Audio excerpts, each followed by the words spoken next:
Bienvenue à vous, Yvan Bourgnon. Bonjour. Alors, faut-il rappeler que vous collectionnez les victoires, les records. Mais si vous êtes là ce matin, c'est parce que vous avez signé un appel à réparer la mer. Appel lancé par 73 marins, alors que s'ouvrira demain à Brest le One Ocean Summit, un sommet international sur les océans. S'il faut la réparer, c'est qu'elle va mal. Elle souffre de quoi, la mer, aujourd'hui ? Globalement, il y a deux grands problèmes sur les océans aujourd'hui. C'est la surpêche, donc ça, c'est clair et net. On a quasiment toutes les ressources qui sont épuisées d'ici quelques dizaines d'années.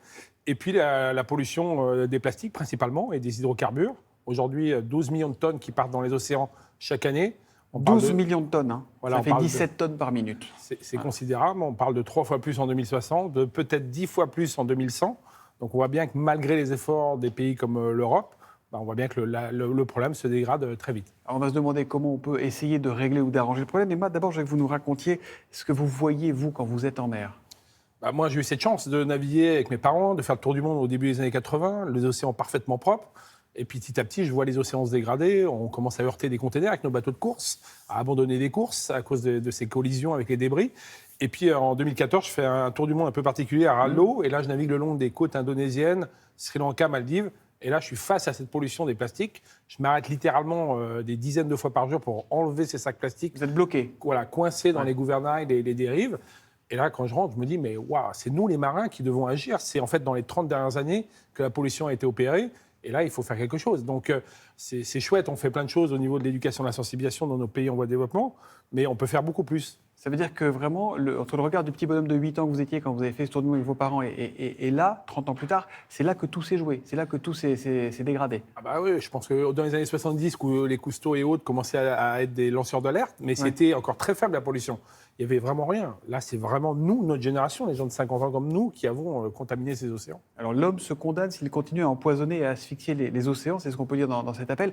Le problème des appels, le problème des sommets, c'est qu'il y en a plein. C'est comme les COP, c'est-à-dire qu'il va y avoir tous les dirigeants, Emmanuel Macron va y aller, il va y avoir une vingtaine de chefs d'État et de gouvernement qui vont venir d'ici la fin de la semaine à Brest. Et puis à la fin, ça fait un communiqué avec lequel on fait des avions en papier.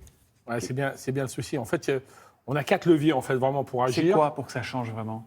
Les 4 leviers principaux, c'est l'éducation et la sensibilisation. C'est bien lancé dans les pays en voie de développement, mais il faut aller le faire aussi, comme nous on va le faire, The Sea Cleaner, en Asie du Sud-Est et les pays africains, là où il y a vraiment besoin d'agir de manière massive.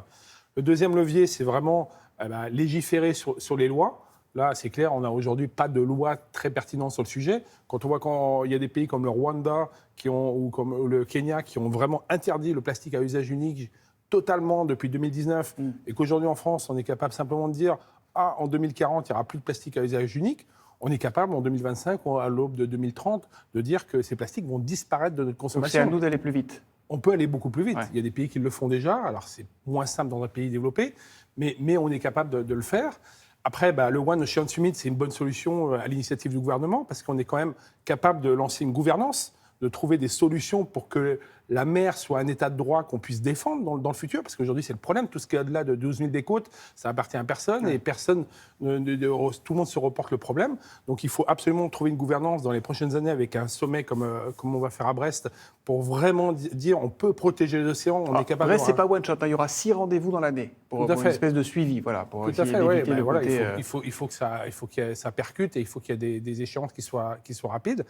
Et puis le dernier levier, c'est les moyens financiers. Ouais. C'est bien le problème aujourd'hui, c'est qu'il faudrait des milliards, quelques milliards pour sauver les océans.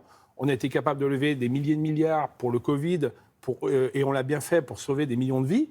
Là, avec quelques petits milliards, on est capable de sauver les océans. Je vous prends un exemple. Nous, avec nos bateaux, on est capable, avec 3000 petits bateaux de 9 mètres, des mobulas, de collecter ces déchets. Avec une dizaine de bateaux comme ça, avec moins d'1 milliard d'euros, on est capable d'aller dépolluer 80% de cette pollution. C'est-à-dire qu'on peut nettoyer ce continent de plastique dont on nous parle, dont on dit qu'il est l'autre continent qui existe aujourd'hui en mer. Ça, on est capable de le faire. Vous, ce que vous faites avec votre association, vous êtes en train de fabriquer un immense bateau qui va aller faire le ménage, en fait. C'est ça, un bateau aspirateur. Malheureusement, on ne peut pas s'occuper de la pollution du passé parce qu'elle est décimée dans l'océan. C'est des microparticules de plastique.